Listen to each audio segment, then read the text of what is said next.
All right, the report here. We had 3 guys DMP. We had Jared Verdier. He's progressing along. He's doing fine, so we're hopeful there. Adam Jones with a thigh injury, DMP. Brandon Marshall with a sore knee, DMP. Case Keenum was full, and DeMonte Thomas was limited with an oblique injury, and Pecco had a vet day. Questions? The Ravens are unreal offensively in the red zone. Yes. I mean, they're 9 for 9. 9 for 9, 100%. Yes, the first team in 20 years that's been that way. I'm sorry, go ahead. Yeah, you guys have been pretty good on defense, but anything extra? Do you put an extra period against a team like that? No, I mean, we've kind of figured out what we're good at in the red zone the last 2 weeks, and that's helped us play better there. But obviously, they're 9 for 9. It's the first team in 20 years to be that way in the first 2 games. That's amazing. They're running the football, they're passing the football, so it's going to be a challenge, but we're looking forward to the challenge.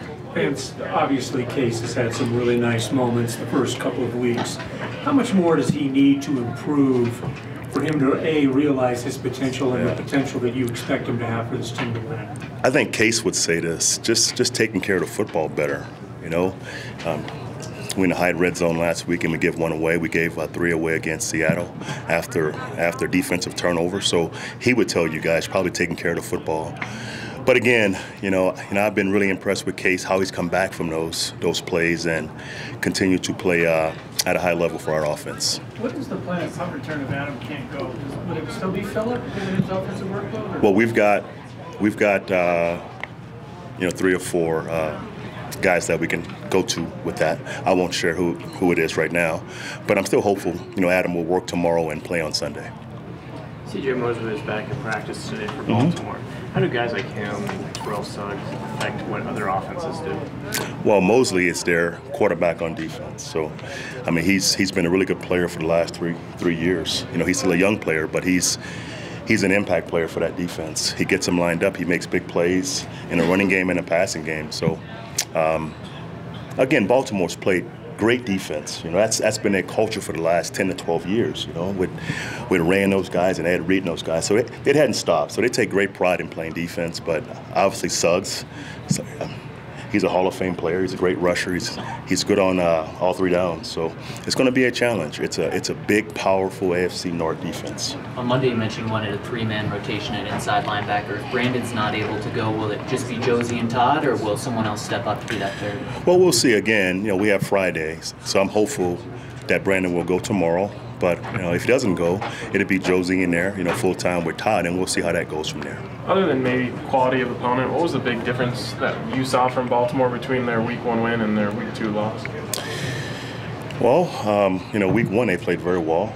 You know, they got off to a great start on both sides of the ball. And I thought against Cincy, you know, obviously A.J. Green was a problem for that defense. I mean, he scored 3 touchdowns in the first half, and they got behind, but they made a run late, you know. So obviously, you know, we want to make some plays, you know, early, and you know, for us to get started faster, that'll help our success value in Baltimore. Who do you hope to see from Deshaun Hamilton to be a guy who can maybe break into this wide receiver rotation?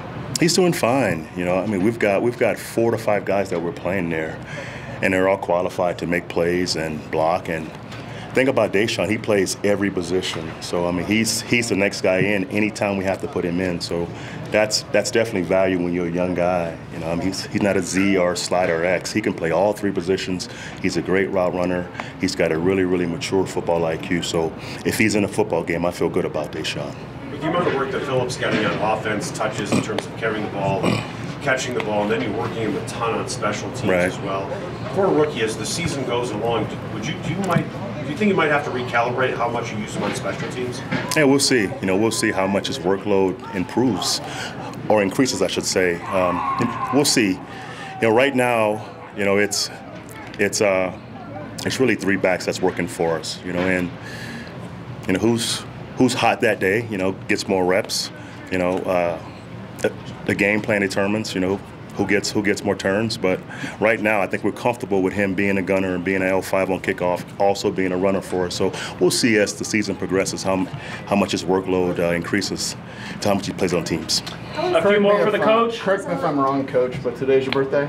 It is. Happy birthday. Thank What do you want for your birthday? A win. A win at Baltimore. That's it. That's it, simple. Last one, Nikki. How has Alexander Johnson progressed? I mean, you guys played in the games. How has he progressed? He's doing fine. You know, I mean, he hadn't played football in about a year and a half, almost 2 years. So it takes time for him to kind of learn what we're doing on the defensive side of the ball as far as the scheme. But physically, he is what we thought he was going to be. You know, so he's waiting his turn. He wants to get out there. He's a wreck on game day because he wants to play so bad. But you know, we've got some time to get him right, and hopefully down the road he can help us win. Thank you very much. Thank you, guys. Happy birthday. Thank you.